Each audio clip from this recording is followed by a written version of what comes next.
Queridos irmãos, queremos saudar a todos em nome do Senhor Jesus, recebê-los com muita alegria, como já o fizemos no início desse culto. Também queremos saudar aqueles que nos acompanham pela internet, a transmissão ao vivo do culto. E nós queremos dizer da nossa satisfação, alegria, em mais uma vez podermos começar a semana na casa de Deus. Hoje é o primeiro dia da semana. E nós começamos cultuando a Deus, já fizemos isso de manhã, fazemos isso também agora à noite. É a melhor maneira de começar a semana aos pés do nosso Senhor e Salvador Jesus. Já cantamos, já oramos, já lemos a palavra de Deus, já cultuamos a Deus com nossas ofertas e agora nós iremos ouvir a exposição da palavra de Deus. Por gentileza, abra a sua Bíblia em Romanos capítulo 13, do verso 11 ao verso 14, onde nós teremos essa exortação do apóstolo Paulo aos crentes de Roma para que vivam como filhos da luz. Romanos capítulo 13, de 11 a 14. E digo isso a vós outros que conheceis o tempo. Já é hora de vos despertardes do sono, porque a nossa salvação está agora mais perto do que quando no princípio cremos. Vai alta a noite e vem chegando o dia. Deixemos, pois, as obras das trevas e revistamo-nos das armas da luz. Andemos dignamente como em pleno dia, não em orgias e bebedices, não em pudicícias e dissoluções, não em contendas e ciúmes, mas revesti-vos do Senhor Jesus Cristo e nada disponhais para a carne no tocante às suas concupiscências. Nós vamos orar pedindo que o nosso Deus nos dê iluminação para compreendermos o significado dessas palavras do apóstolo Paulo e de que maneira elas tocam o nosso coração, o que é que elas têm a ver conosco no dia de hoje. Nosso Deus, sem a iluminação do Teu Espírito, a nossa leitura será superficial, carnal, humana. Nós queremos, ó Deus, que Teu bendito Espírito Santo torne estas palavras vivas e eficazes na nossa compreensão, no nosso coração, na nossa vontade. Pedimos que nos conduzas no entendimento delas. Abençoa teus filhos e filhas que aqui se encontram, aqueles que nos seguem pela internet, e de tal forma, Senhor, que haja edificação, santificação, conversão, tudo de acordo com a necessidade de cada pessoa, conforme o Senhor conhece muito bem. É o que nós pedimos em nome de Jesus. Amém. Queridos, uma das razões pelas quais o povo judeu não recebeu Jesus como o Messias prometido é que a vinda de Cristo, a pessoa dele, as coisas que ele fazia, não batiam com o esquema que o judeu tinha na cabeça a respeito da chegada do reino de Deus. A leitura dos judeus do Antigo Testamento é que o Messias seria uma pessoa gloriosa, poderosa, que comandaria os exércitos de Israel em libertar os judeus da opressão e do domínio das nações. Então, os judeus esperavam que o Messias, o libertador, os lideraria em vitória contra o Império Romano, debaixo do qual eles já estavam sujeitos há algumas décadas. Essa é a expectativa que eles tinham do Messias, que ao chegar o Messias, o filho de Davi, o filho de Deus, aquele que era o representante de Deus aqui nesse mundo, se terminaria o que eles chamavam de o reino desse mundo e seria instalado o reino do Messias. As trevas, o período de escravidão da nação aos poderes desse mundo, dariam lugar, com a chegada do Messias, a um novo período, um reino de paz, tranquilidade, que eles chamavam de o Shalom, que significa paz, onde Israel estaria no centro do universo e todas as demais nações estariam sujeitas a Israel, onde o Messias, a partir de Jerusalém, seria adorado, seria cultuado, seria servido por todos os povos e nações. Portanto, quando Jesus chega, filho de carpinteiro, seguido por um bando de pescadores, no meio tinha um zelote, que fazia parte de um grupo revolucionário que queria a libertação política de Israel. Os judeus disseram: não é possível que esse seja o Messias prometido. Até os discípulos de Jesus tinham dificuldade em entender como é que a vinda de Cristo, entender como Jesus Cristo se encaixava nisso que os profetas haviam anunciado, a chegada gloriosa do reino de Deus, a libertação do povo de Deus, passagens que falam do leão da ovelha comendo juntas, da criança metendo a mão na toca da serpente sem que sofresse mal nenhum. Onde estava? Quem seria? Seria esse aquele que inauguraria o Shalom? O reino de paz, de prosperidade esperado pelos judeus? Então, nem mesmo os discípulos, a princípio, compreenderam o que é que estava acontecendo. Apesar de que Jesus, desde que ele começa a pregar, ele ecoa as palavras do seu antecessor, João Batista. É chegado o reino de Deus. O reino de Deus chegou. Jesus estava dizendo, isso que vocês esperavam, chegou. Mas não exatamente como os judeus estavam pensando. A novidade da chegada de Jesus, somente mais tarde entendida pelos próprios discípulos, e especialmente pelo apóstolo Paulo, é que o reino de Deus, de fato, veio em Jesus Cristo, mas de maneira inaugural. Veio de maneira inaugural. O reino veio, ele estava presente, mas ainda não na sua forma completa. Ainda não na sua plenitude, porque na primeira vinda, o Messias, o Salvador, ele viria humilde, ele viria encarnado, com o objetivo de morrer pelos pecados do seu povo. E só na sua segunda vinda, seria mais tarde, é que ele viria com toda a glória e com todo esplendor estabelecer em plenitude o seu reino sobre a terra. Os estudiosos do Novo Testamento, particularmente aqueles que se dedicam à teologia bíblica, eles chamam essa tensão do já e do ainda não. O reino de Deus já está presente entre nós, mas ainda não na sua plenitude. Isso traz algumas implicações para nós como cristãos. Nós estamos presos nesse período entre as duas vindas. Nós estamos vivendo esse momento de tensão entre o já, o reino de Deus já veio, mas ainda não plenamente. Então isso explica uma série de coisas. Por exemplo, a Bíblia diz que nós já estamos perdoados, que os nossos pecados já foram apagados. Deus já os quitou completamente, mas nós ainda não somos perfeitos. Nós ainda cometemos pecado. Já, mas ainda não. A Bíblia diz que o diabo já está derrotado, que o golpe final já foi dado contra ele, e que sua perdição é inevitável e inexorável. Mas Satanás ainda ronda como leão faminto, procurando alguém para devorar. Já, mas ainda não. A Bíblia nos diz que Cristo já venceu a morte e que nós já estamos ressuscitados com Cristo à direita de Deus Pai e que nós já temos a vida eterna. A vida eterna não é uma coisa que nós iremos ter no futuro. A Bíblia diz que quem crê já tem a vida eterna. Mas nós ainda vamos morrer, nós ainda vamos experimentar morte, nós ainda vamos experimentar esses momentos. A Bíblia diz que nós já participamos dos poderes do mundo vindouro. A Bíblia diz que nós já participamos da natureza de Deus, como Pedro diz na sua primeira carta. Entretanto, a mesma Bíblia diz que aqui nesse mundo a gente sofre, a gente passa por dificuldades, passa por perseguições. Esse é o resultado de nós vivermos na tensão entre essas duas eras, entre esses dois períodos. O período desse mundo, que a Bíblia chama de trevas, esse século, debaixo do pecado, debaixo do poder de Satanás, e que se caminha para o fim, e a nova era, no sentido evangélico, não esotérico, não é? Esse novo período que já raiou. Então, diferente do que os judeus pensavam, de que a vinda do Messias terminaria um período e começaria outro, na verdade, a vinda do Messias fez com que um novo período entrasse no antigo, e que os dois subsistem, eles coexistem. Então, nós somos ao mesmo tempo cidadãos desse mundo, e, ao mesmo tempo, cidadãos do reino dos céus. Isso explica o conflito que há em nós, dentro do nosso coração. Nós queremos as coisas de Deus, almejamos servir a Deus de todo o coração, mas ainda nos sentimos presos a esse mundo.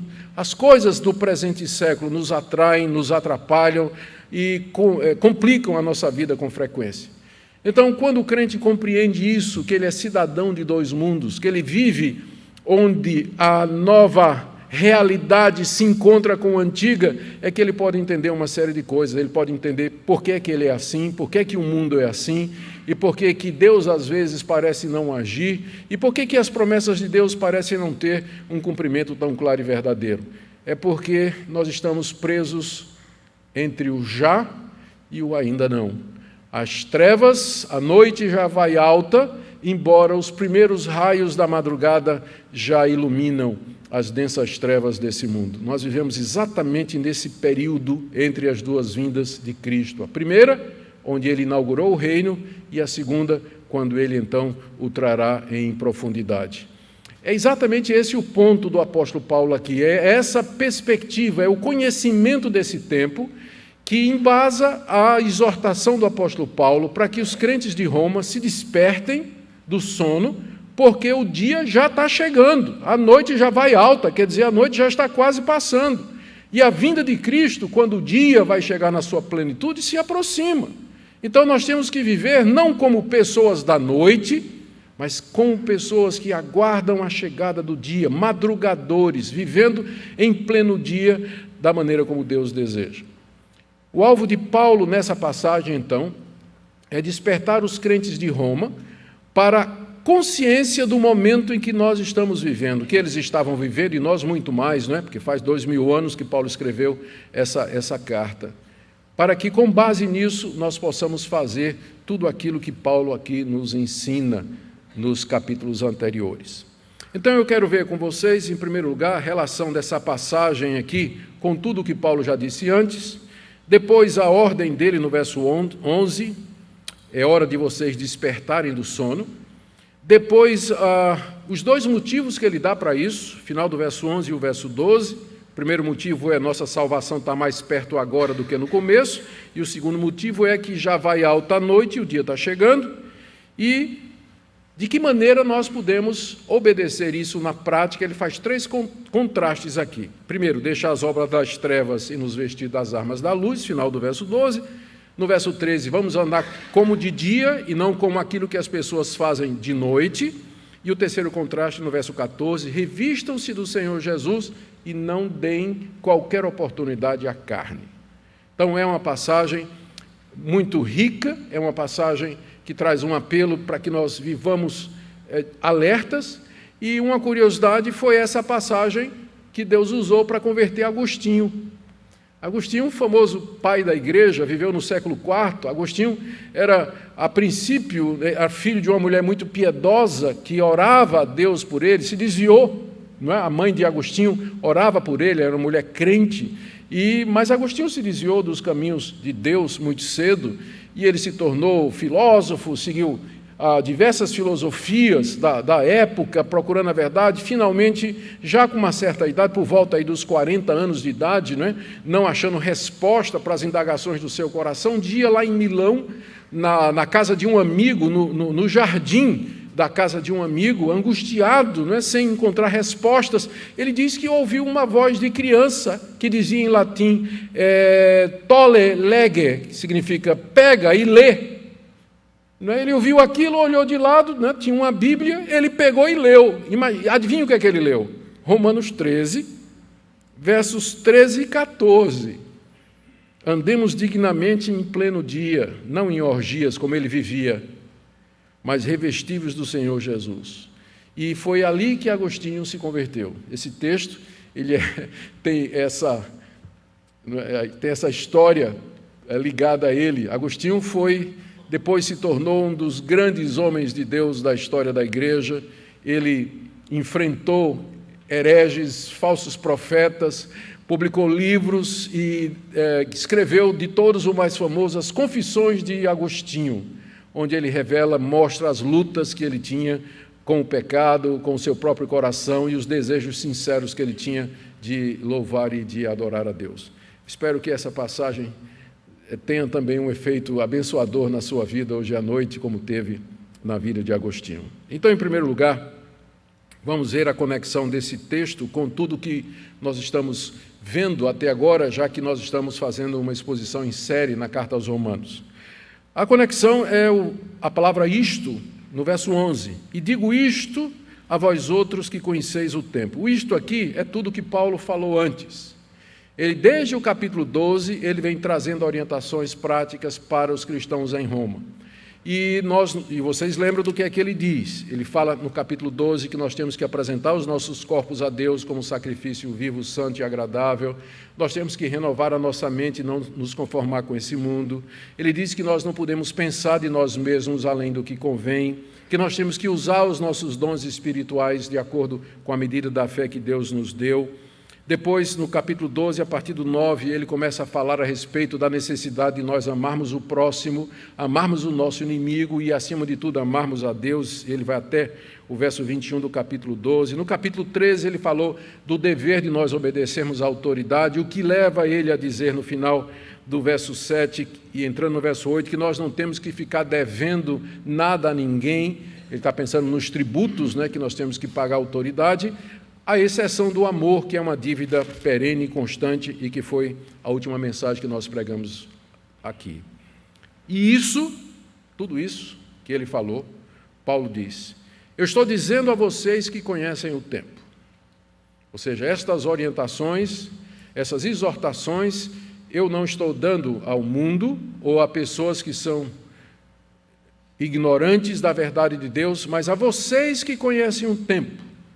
Os crentes de Roma haviam sido doutrinados, haviam sido ensinados pela palavra de Deus e tinham acabado de ler 11 capítulos de teologia pura, que são os primeiros 11 capítulos da carta que Paulo escreve aos Romanos. Portanto, eles estavam perfeitamente conscientes. Eles eram pessoas que conheciam o tempo. O tempo aqui não é assim, eu sei qual é o tempo. Hoje é o dia 28 de outubro de 2018, um dia muito importante na vida do Brasil, por conta das eleições presidenciais. Não é esse tipo de tempo, não é esse tipo de coisa que Paulo está dizendo. O tempo aqui é um momento na história em que eles estavam vivendo do ponto de vista de Deus. Eles estavam conscientes de que eles estavam vivendo a última hora da história desse mundo. Eles estavam conscientes de que estavam vivendo o tempo dos gentios, em que Deus estava reunindo um povo de entre as nações para si. Um tempo em que Israel estava endurecido, o tempo em que o Evangelho estava sendo pregado a todas as nações, o tempo que antecedia a vinda do Senhor Jesus Cristo. Os romanos sabiam disso. Paulo queria que eles tivessem consciência disso.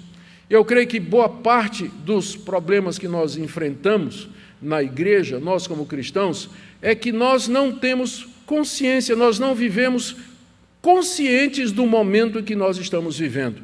Deus já realizou as principais etapas da história da redenção. Ele já elegeu e predestinou na eternidade, ele criou o mundo, a queda do homem já aconteceu, o seu Filho Jesus Cristo já veio ao mundo para realizar a redenção, a chamada da igreja está a pleno caminho, caminhando plenamente. A próxima etapa é a vinda do Senhor Jesus Cristo e o dia do juízo. Então nós precisamos estar conscientes de que época nós estamos vivendo. Estamos vivendo exatamente nesse tempo. Com base nisso, o apóstolo Paulo diz no verso 11, já é hora de vocês despertarem do sono. Ele provavelmente estava repreendendo a igreja de Roma pela letargia espiritual ou pela indiferença para com as coisas de Deus. É muito comum o crente se envolver com o dia a dia nas suas obrigações, que são justas. Ele tem que trabalhar, tem que levar os filhos para a escola, ele tem que pagar as contas, ele tem outras atividades que são lícitas e que são verdadeiras. Porém, o que acontece com frequência é que ele se deixa envolver por estas coisas e ele deixa de lembrar e de viver à luz dessa consciência do tempo em que ele está vivendo, que são os últimos tempos, a última hora, a última badalada do relógio da história desse mundo. Então Paulo diz, vocês conhecem o tempo, então está na hora de vocês acordarem do sono, de vocês deixarem de serem indiferentes para com as coisas de Deus. Está na hora de levantar dessa letargia em que vocês vivem, como se o mundo fosse durar para sempre. É isso que as pessoas do mundo pensam, que o mundo vai durar para sempre. Compram terras, compram propriedades, querem deixar o seu registro na história, geram filhos e querem netos, como se o mundo fosse durar para sempre. Essa é a mentalidade do mundo. Mas o cristão sabe que o mundo se caminha para um fim e que esse fim está próximo. Nós conhecemos o tempo. Nós sabemos que a história caminha para um término e que esse término não está distante. Por isso, está na hora de despertar do sono. Está na hora de viver à luz dessa realidade espiritual que a Bíblia nos fala com tanta clareza. Ele dá 2 motivos aqui que eu já adiantei. Os 2 motivos pelos quais ele diz: está na hora de vocês despertarem, vocês conhecem o tempo. Não justifica vocês viverem letargicamente, indiferentes às coisas de Deus. Ele dá 2 motivos. Primeiro, no verso 11. Porque a nossa salvação está agora mais perto de que quando no princípio nós cremos. A nossa salvação, ela está mais perto agora do que quando nós cremos no princípio. Ora, se isso é verdade há 2000 anos, quando Paulo disse essas palavras, muito mais hoje. A nossa salvação, ela está mais perto hoje do que quando a princípio nós cremos. Nós temos que lembrar que a salvação na Bíblia envolve mais do que perdão de pecados. Os estudiosos, eles didaticamente explicam a salvação em 3 tempos. No primeiro tempo, Deus nos salva da culpa do pecado. Isso é chamado de justificação. E é um ato da parte de Deus que é feito quando nós nos arrependemos e cremos em Jesus Cristo. Então, Deus nos justifica e nos livra da culpa do pecado. Então, a partir desse momento, você pode dizer: eu estou salvo. Essa é uma declaração verdadeira, embora incompleta. Você está salvo da culpa do pecado. Deus não vai mais lhe mandar para o inferno, porque você creu e não há condenação para aqueles que estão em Cristo Jesus. Mas aí começa a segunda etapa, que é a salvação do domínio e do poder do pecado na sua vida, que nós chamamos de santificação. E que, diferentemente da justificação, que é um ato único de Deus, a santificação é um processo que vai durar a sua vida toda. A vida toda Deus vai estar salvando você do poder do pecado em sua vida.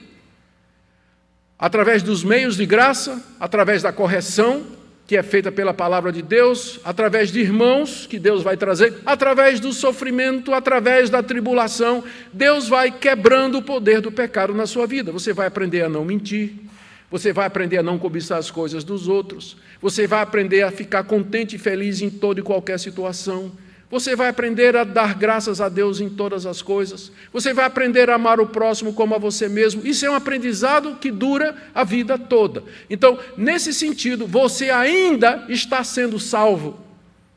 Nesse sentido, você ainda está sendo salvo.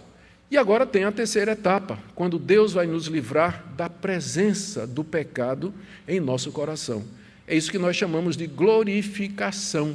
E vai acontecer quando Cristo vier e houver a ressurreição dos mortos. Os mortos ressuscitarão, nós ressuscitaremos, os nossos corpos serão transformados para serem iguais ao corpo de Jesus Cristo, serão corpos gloriosos, imortais, incorruptíveis, perfeitos e sem pecado. É o que a Bíblia chama de glorificação. Nesse sentido, você ainda não está salvo, porque isso só vai acontecer quando Cristo vier. E é nesse sentido que Paulo está falando aqui. A primeira razão pela qual você que conhece o tempo deve despertar do sono é que a sua salvação completa, ele se refere mais ao estágio final, está mais perto agora do que quando você creu, do que quando você começou. Um dia você creu no Senhor Jesus e o processo da salvação começou. Deus lhe perdoou, Deus lhe aceitou, Deus lhe justificou. O Espírito Santo então começou a salvar você do domínio do pecado e lhe encheu de esperança, lhe fez promessas e disse: um dia, eu vou salvar você da presença do pecado, em você, nos outros e nesse mundo. Quando o meu Filho vier, o mundo será transformado, haverá novos céus e nova terra onde habita a justiça, os mortos serão ressurretos e morarão com Cristo, comigo para sempre, diz o nosso Deus. nesse novo mundo que se aproxima. Então, o primeiro argumento de Paulo, aliás, o primeiro motivo que Paulo apresenta para que os crentes se despertem para compreender o tempo em que eles estão vivendo, é que a nossa salvação está em processo. Ela começou quando nós cremos, mas ela ainda caminha para um final. E esse final está próximo e acontecerá na vinda do Senhor Jesus Cristo.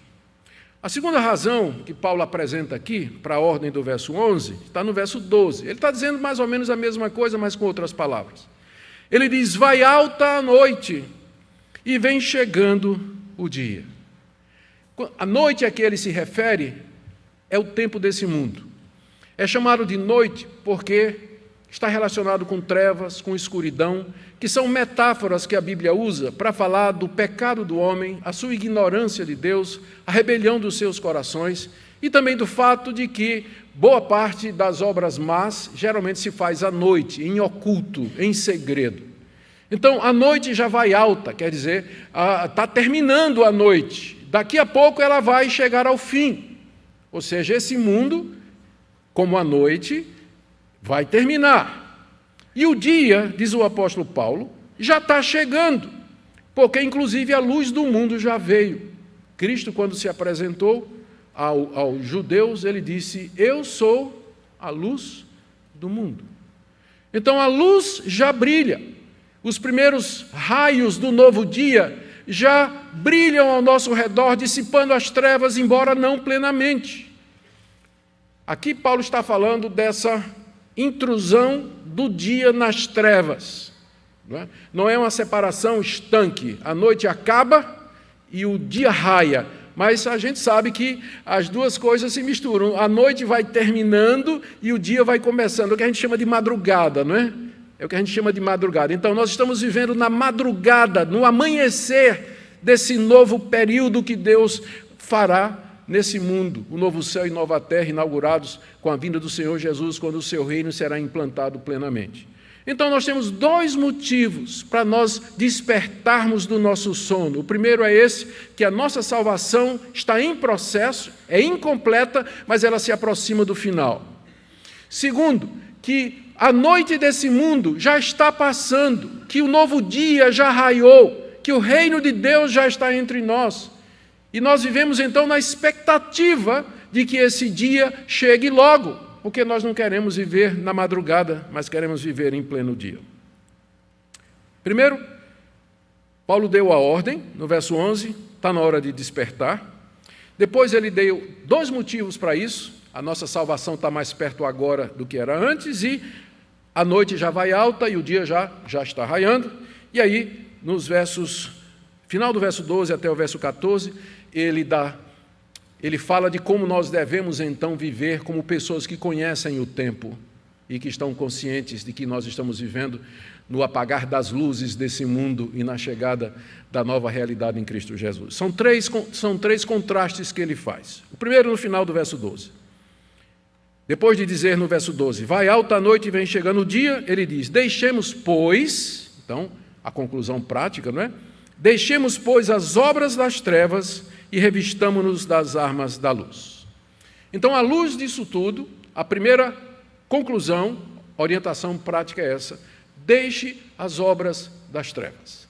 O que são as obras das trevas? É tudo aquilo que as pessoas fazem no escuro, de noite, em segredo. Apesar de que hoje em dia está tão descarado, né, que eles fazem em plena luz do dia. A gente vê vídeos na internet de gente protestando, fazendo coisa no meio da rua que a gente não imaginaria, passeatas aí de determinados grupos, com imoralidade feita à luz do dia. Coisas que pelo menos a decência e a vergonha antigamente ditavam que essas coisas eram feitas de noite e em locais secretos. Hoje em dia se faz abertamente, mas na época de Paulo, pelo menos, essa safadeza toda era feita no escuro, de noite, escondido. Por isso que são chamadas de obras das trevas, obras que são feitas por pessoas que não querem ser expostas, são obras vergonhosas, obras indecentes, obras que são condenáveis, são contra a palavra de Deus e que não são dignas de um cristão que já faz parte do novo dia, da nova realidade que brilha em Cristo Jesus. Portanto, o cristão, ele deve, na palavra de Paulo aqui, deixar as obras das trevas. Deixem de fazer o que é errado, diz o apóstolo Paulo. Pare de fazer o que é errado. Essas obras são daqueles que não conhecem a Deus. Em vez disso, revista-se das armas da luz, ou da armadura da luz. Pode ser traduzido como armas ou armadura. Revista-se da armadura da luz. Em contraste a viver na prática de atos, de ter comportamento que é característico do mundo que não conhece a Deus, o cristão deve se revestir da armadura da luz, ou das armas da luz. Aqui o apóstolo Paulo se refere, naturalmente por contraste às virtudes cristãs. Justiça, amor, verdade, humildade, sinceridade, zelo, fervor diante de Deus, tudo aquilo que o Novo Testamento descreve como sendo pertinente a pessoas que são salvas e o reino de Deus. Então, primeira orientação, à luz de tudo isso, pare de fazer as coisas das trevas e se revista daquilo que caracteriza uma vida iluminada pela verdade do Evangelho em Cristo Jesus. Segunda orientação, é também outro contraste, está no verso 13, e esse é mais explícito. Andemos dignamente como em pleno dia. Andar dignamente em pleno dia. A figura é autoexplicativa. De dia nós somos vistos por todos, e todos os nossos atos são feitos diante de outras pessoas. De dia nós não temos como esconder nada, porque está diante de todo mundo, a luz ilumina tudo. Então, nós devemos viver como pessoas que andam de dia, de maneira digna, de maneira própria, de maneira conveniente. Em contraste, Paulo diz, não ande em orgias, bebedices, impudicícias, dissoluções, contendas e ciúmes. Aqui é a primeira vez que Paulo dá nome ao que ele chama de obras das trevas, ou andar de maneira indigna, ou andar de noite. E os primeiros que ele nomeia aqui, orgias, bebedice, orgia é farra, não é? Inclusive, na época de Paulo, as famosas orgias romanas incluíam, é claro, era sexo e bebida.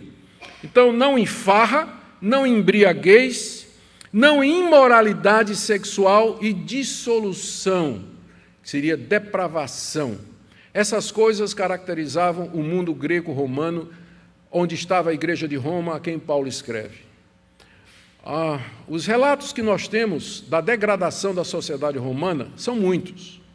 Há, inclusive, historiadores que dizem que o que derrubou o Império Romano não foram os bárbaros que vieram no século IV, mas foi exatamente a falta de bons costumes, a corrupção, a imoralidade que comeu o Império Romano de dentro para fora, que Paulo descreve aqui como sendo orgias, embriaguez, imoralidade sexual, dissolução, vida dissoluta. Tudo isso era característico da sociedade em que Paulo vivia, em que os romanos viviam e a quem o apóstolo Paulo está escrevendo. Então ele diz, vocês têm que andar como as pessoas que andam de dia, não praticando esse tipo de coisas, porque essas coisas são da noite, são das trevas, são desse mundo, e o novo dia já raiou, o novo dia já chegou. E ele, no final, ele coloca, não em contendas e ciúmes, que são coisas que podem acontecer até dentro da igreja, não é? Mas contendas e ciúmes também fazem parte das obras das trevas, fazem parte da vida desse mundo que não conhece a Deus. Isso também tem que ser deixado de fora. Terceira orientação e terceiro contraste no verso 14. Mas, em vez de vocês andarem desta forma, revesti-vos do Senhor Jesus Cristo. Revestir-se de Cristo significa tomar sobre si o poder do Cristo ressurreto. É você depender dele. É você revestir-se da graça, do poder e das virtudes e dos benefícios que Cristo conquistou para nós na cruz do Calvário. Na cruz do Calvário, ele conquistou para nós perdão de pecados. Quando ele ressuscita dos mortos, ele vence o mundo, ele vence o diabo. A nossa força está no Senhor Jesus, não em nós mesmos. Por isso, Paulo diz que o antídoto para uma vida de orgia, de dissolução e de imoralidade sexual é você revestir-se de Cristo, dele e da força do seu poder, porque somente unidos a Jesus pela fé é que nós poderemos viver como cidadãos do dia. Em contraste, nada disponhais para a carne, final do verso 14, no tocante às suas concupiscências. Concupiscência significa desejos, e geralmente no Novo Testamento é uma conotação negativa. Concupiscências são desejos que não podem ser satisfeitos de maneira lícita. São paixões, são vontades que brotam da nossa carne, carne aqui se referindo à nossa natureza pecaminosa. E apesar de já termos sido salvos, como eu disse no início, o crente ainda tem concupiscências, ele tem desejos, ele tem paixões, ele arde de vontade de fazer uma série de coisas. Paulo diz que em vez de você dispor qualquer espaço para que a carne seja satisfeita, você deve se revestir do Senhor Jesus Cristo. Não disponha para a carne nada. Ou seja, não fique planejando de que maneira você vai satisfazer os seus desejos. Não dê oportunidade para que as paixões carnais dominem sua vida. Mas já de saída você elimina tudo. Você já fecha a porta para isso. E é aqui que nós precisamos aprender como cristãos, não somente a dizer não para o pecado, mas a evitar todas as situações ou ocasiões em que o pecado pode se tornar presente em nossa vida. Não disponha de nada. Não dê chance, não dê lugar à carne na sua vida, mas se revista do Senhor Jesus. Eu quero concluir com algumas lições que nós podemos tirar daqui. A primeira delas é que nós, de fato, vivemos no limiar de um novo tempo. A vinda do Senhor Jesus está próxima, e com ela o fim desse mundo, como nós o conhecemos, e com ela o início do novo céu e da nova terra, onde habita a justiça, onde nós finalmente seremos livres do pecado em todos os sentidos. Mas até lá, nós estamos vivendo nessa tensão do já e do ainda não, onde a Bíblia demanda o tempo todo que nós sejamos como pessoas esclarecidas, conhecendo o tempo, vivendo em santidade, deixando as obras das trevas e vivendo de maneira digna de Deus. Segunda coisa que nós podemos aprender aqui, que a salvação de fato é um processo. E ele não terminou ainda. Ele começou quando você creu. E você foi salvo da culpa do pecado, mas ainda não foi salvo da mentira, não é verdade? Ainda não foi salvo da imoralidade e da impureza e da maneira como você trata as pessoas, da raiva e da mágoa, não é verdade? Então Deus ainda não acabou com você. Ele ainda está salvando você. E ele só vai terminar na ressurreição dos mortos, quando finalmente o pecado será tirado de nós e nós experimentaremos alguma coisa que eu acho que a gente nem não consegue imaginar. É não ter pecado em nós, não sentir aquilo que a nossa natureza corrompida provoca, aquilo que ela deseja. Eu nem imagino como é. Acho que nenhum de nós imagina, não é? Mas eu sei que a Bíblia diz que é alguma coisa, isso é que é céu, vida eterna, é nós agora existirmos plenamente sem a presença do pecado em nós. Talvez você está aqui essa noite e você precisa de ouvir essa orientação do apóstolo Paulo, que está na hora de você despertar do sono. Eu não estou dizendo que você não é salvo, mas eu quero que você examine sua vida, a sua vida como cristão, como membro dessa igreja. Você poderia ser descrito como uma pessoa que está adormecida, que é indiferente. O seu cristianismo se resume a praticar atos religiosos, vir domingo à igreja, contribuir, quem sabe participar de um evento ou outro. O cristianismo é muito mais do que isso. O cristianismo é toda uma visão de mundo, é o conhecimento do tempo, é você estar situado no momento da história, estar consciente disso, e isso traz efeito na sua vida, na maneira como você vive, na maneira como você trabalha, no seu relacionamento com seu marido, com sua esposa, como você trata seus filhos, o que é que você faz no trabalho. Você vive a consciência disso, a luz disso. Talvez nessa noite seja preciso que você repense o seu cristianismo. Talvez você precise dizer, Deus, de fato, eu preciso de um despertamento.